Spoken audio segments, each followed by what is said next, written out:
नमस्कार दोस्तों, आज हम लोग इस वीडियो में जेटेट परीक्षा 2026 के लिए हिंदी से 15 मॉडल प्रैक्टिस सेट को करेंगे। यह वीडियो हिंदी कक्षा 1 to 5 एवं 6 to 8 दोनों के लिए उपयोगी है और यह वीडियो अकॉर्डिंग टू सिलेबस है, क्योंकि आपके सिलेबस में दिया गया है भाग क और भाग ख। भाग क से भाषाई समझ एवं निष्कर्ष से प्रश्न पूछे जाएंगे और भाग ख में शिक्षण शास्त्रीय आयाम यानी दोनों मिलाकर 15 प्रश्न पूछे जाएंगे।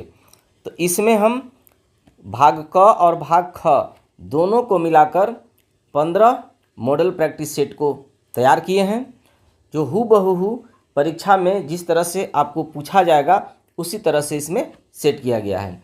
आपके प्रैक्टिस के लिए यह वीडियो बहुत ही उपयोगी होने वाला है और सबसे मज़ेदार बात है कि यदि आप मेरे चैनल से जुड़ते हैं तो 100% फ्री तैयारी कराया जा रहा है। लेकिन दोस्तों, यदि मेरा वीडियो, मेरा कंटेंट यदि आपको अच्छा लग रहा है तो आप मेरे चैनल को सब्सक्राइब ज़रूर करें और अपने दोस्तों के साथ शेयर भी ज़रूर करें। तो चलिए अब हम वीडियो को कंटिन्यू करते हैं।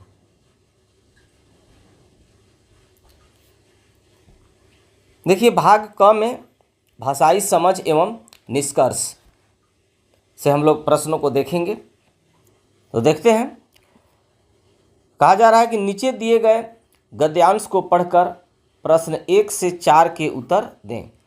यहाँ पर गद्यांश दिया हुआ है और इस गद्यांश को पढ़ना है और 4 प्रश्नों के उत्तर देना है। 1 से 4 तक के प्रश्नों को उत्तर देना है।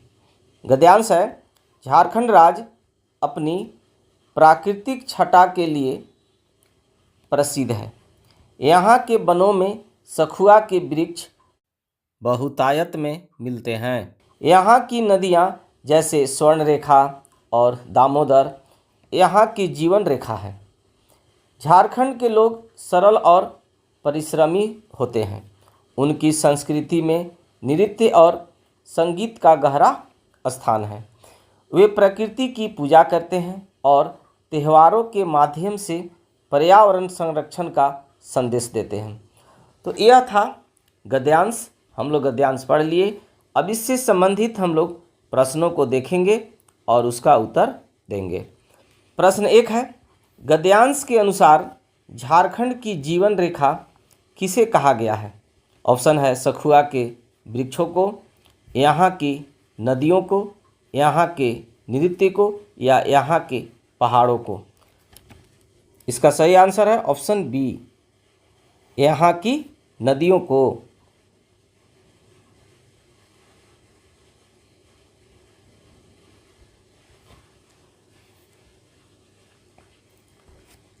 प्रश्न 2 है, बहुतायत शब्द का अर्थ गद्यांश के संदर्भ में क्या है? ऑप्शन है बहुत कम, बहुत अधिक मात्रा में, मध्यम स्तर पर या बिल्कुल नहीं। इसका सही आंसर है ऑप्शन बी, बहुत अधिक मात्रा में।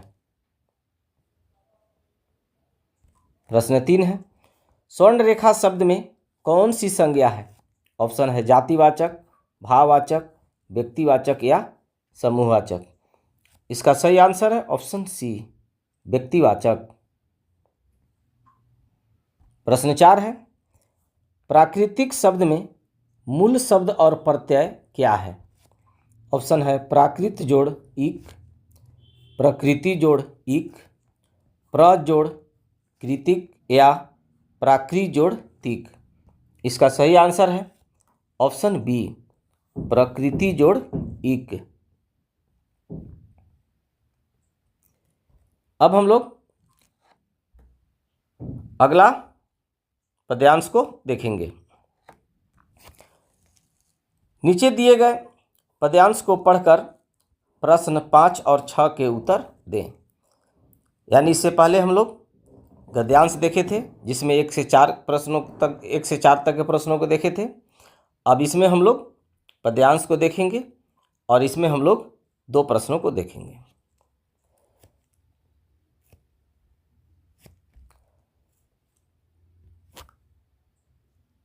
उठो धरा के अमर सपूतो, पुनः नया निर्माण करो। जन जन के जीवन में फिर से नई स्फूर्ति नव प्राण भरो। नया प्रातः है, नई बात है, नई किरण है, ज्योति नई।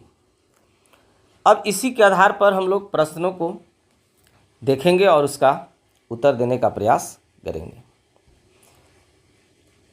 प्रश्न 5 है, कवि अमर सपूतों से क्या करने का आह्वान कर रहा है? ऑप्शन है सोने का, देश का नया निर्माण करने का, लड़ाई करने का या विदेश जाने का।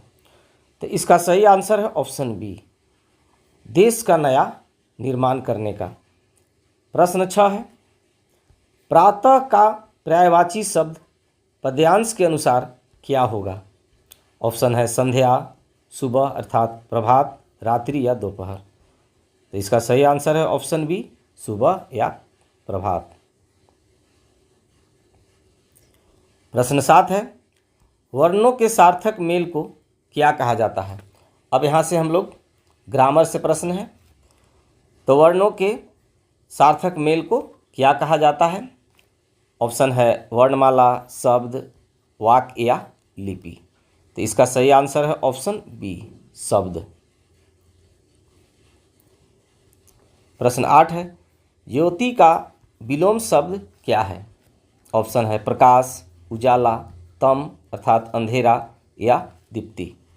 इसका सही आंसर है ऑप्शन सी, तम अर्थात अंधेरा। प्रश्न 9 है, वह कुल्हाड़ी से वृक्ष काटता है। यहाँ से किस कारक का चिन्ह है? से यहाँ पर किस कारक का चिन्ह है? ऑप्शन है कर्ता, कर्म, करण या अपादान। तो इसका सही आंसर है ऑप्शन सी, करण। प्रश्न 10 है, अनल और अनिल शब्द युग्म का सही अर्थ है? वायु और अग्नि, अग्नि और वायु, जल और वायु या आकाश या पाताल। तो इसका सही आंसर है ऑप्शन बी, अग्नि और वायु।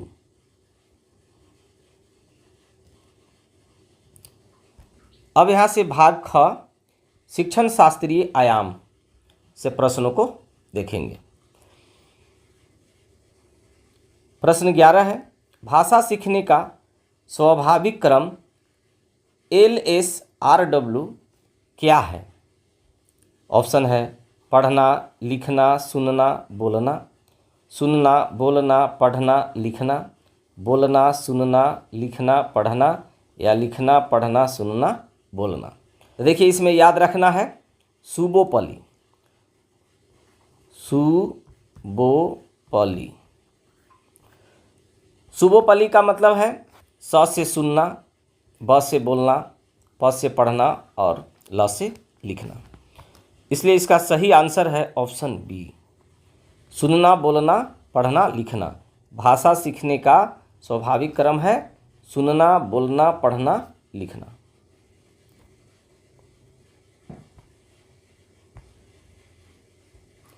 प्रश्न 12 है, शिक्षक उपादान अर्थात TLM का मुख्य लाभ क्या है?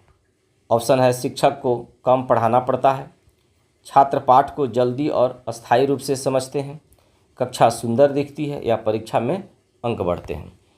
सही आंसर है ऑप्शन बी, पाठ को जल्दी और अस्थायी रूप से समझते हैं। प्रश्न 13 है, NEP 2020 के 4 ब्लॉक अप्रोच में ब्लॉक 1 किस पर ध्यान देता है? ऑप्शन है केवल लेखन, मौखिक भाषा विकास, व्याकरण के नियम या गणितीय पहेलियाँ। इसका सही आंसर है ऑप्शन बी, मौखिक भाषा विकास। प्रश्न 14 है, उपचारात्मक शिक्षण अर्थात रिमेडियल टीचिंग का आधार क्या है? ऑप्शन है वार्षिक परीक्षा, निदानात्मक परीक्षण, खेल कूद या ग्रीष्मकालीन अवकाश। सही आंसर है ऑप्शन बी, निदानात्मक परीक्षण। प्रश्न 15 और इस वीडियो का अंतिम प्रश्न है, संप्रेषण कौशल के विकास के लिए सबसे अच्छी गतिविधि है। ऑप्शन है सुलेख लिखना, कविता याद करना, रोल प्ले अर्थात भूमिका निर्वाह या कठिन शब्दों के अर्थ रटना। इसका सही आंसर है ऑप्शन सी, रोल प्ले अर्थात भूमिका निर्वाह। डियर गाइज, आई होप आपको यह वीडियो पसंद आया होगा। Thanks for watching.